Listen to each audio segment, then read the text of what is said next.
But first, time for a reality check after all this hysteria on the weekend over Donald Trump. Now, it's true Anthony Albanese said exactly the right thing after the US president attacked Ukraine's president, Volodymyr Zelensky. Trump abused him as a hater in a shouting match on Friday and threw him out of the White House without signing a deal over Ukraine's minerals that could repay America and save the rest of Ukraine from being conquered by Russia.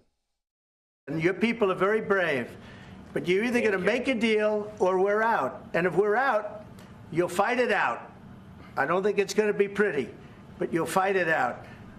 But you don't have the cards. But once we sign that deal, you're in a much better position. But you're not acting at all thankful. And that's not a nice thing. I'll be honest. Threatening to dump Ukraine is ugly, but here's Albanese saying Ukraine can at least rely on us. We will continue to stand with Ukraine for as long as it takes, because this is the struggle of a democratic nation versus an authoritarian regime led by Vladimir Putin, who clearly has imperialistic designs not just on Ukraine, but throughout that region. Terrific. Well said. And European leaders in an emergency meeting in London on the weekend rushed to hug Zelensky and promised they'd also step up. They would even pay more themselves to guarantee Ukraine's security. British Prime Minister Keir Starmer talked very big. We will go further to develop a coalition of the willing to defend a deal in Ukraine and to guarantee the peace. The UK is prepared to back this with boots on the ground and planes in the air. Together with others, Europe must do the heavy lifting. But to support peace in our continent and to succeed, this effort must have strong US backing. It sounds great. And in fact, Europe paying more for Europe's own defence is exactly what Trump has wanted all along. And I guess he'd want us to pay more for ours. But here is the reality check. If Australia is standing with Ukraine, when is this government going to stop Australia sending billions of dollars to help fund Russia's war machine? Words are cheap, and we are now weak, underfunding our military, gutting our industry, especially with climate change policies.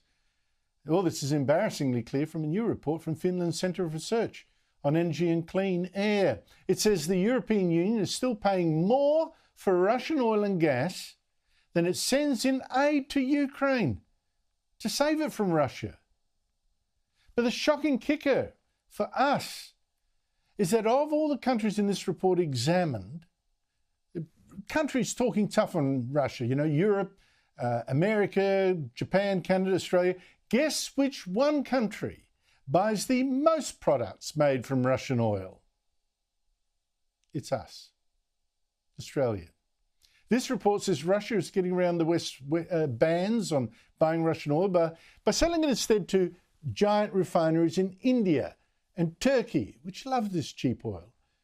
And they then on-sell the petrol and other products to the West.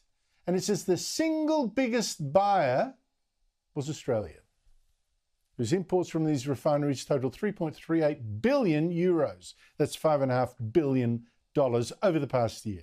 Massive. Now, much of this petrol that we've bought is coming from the world's biggest oil refinery in Jamnagar, northern India, which now gets a third of its oil from Russia. That's in the dark red.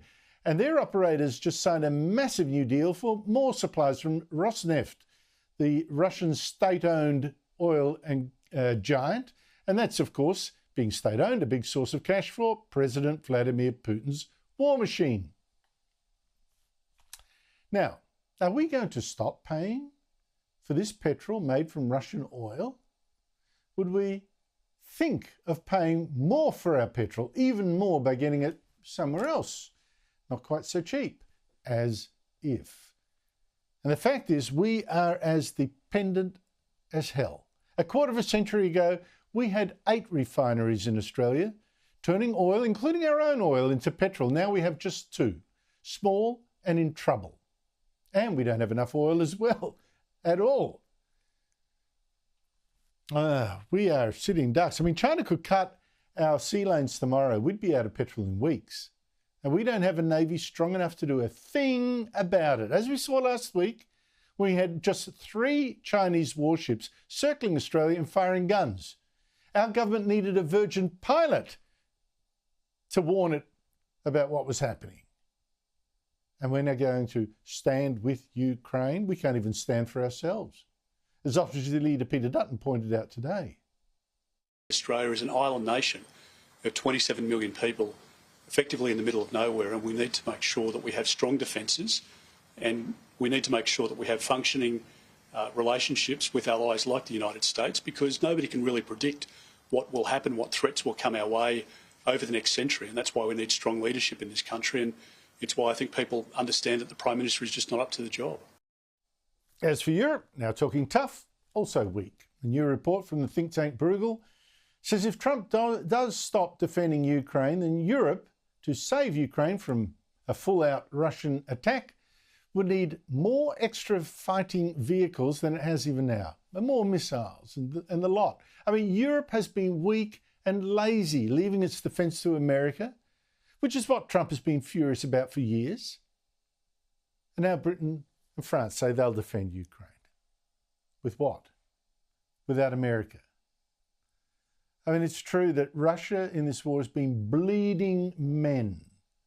Its economy is in big trouble. Inflation is 9.5%. Supplies are running short. The economy really, well, people say this could be the last year when Putin can hold it together. But Putin with our oil money as well, has nevertheless created a war industry that the Bruegel report said made 220% more tanks in the past year, 150% more armoured vehicles and artillery, and more than 400% more long-range loitering munitions, drones and things like that. So that NATO, Germany, Poland, Denmark and the Baltic states all think Russia will be rearmed and ready to attack again, maybe some other country next time, within 3 to 10 years, maybe even sooner. And it has formed under Putin. Russia has attacked Chechnya, Georgia, Ukraine, first in 2014, again 3 years ago. It's also propped up the Syrian dictatorship until just this year and sent troops to back dictatorships in Africa. Vladimir Putin's even poisoned opponents in Britain and threatened nuclear war. That's how little he cares about the European threat. Europe is not going to be able to fight him alone. Not when it's got to fund these gigantic welfare states it's developed, and when global warming schemes are killing its industry like our schemes are killing ours. And with China backing Russia and preparing for its own war over Taiwan, that'll be bigger than Ukraine, believe me. Well, that's too big a job even for the United States.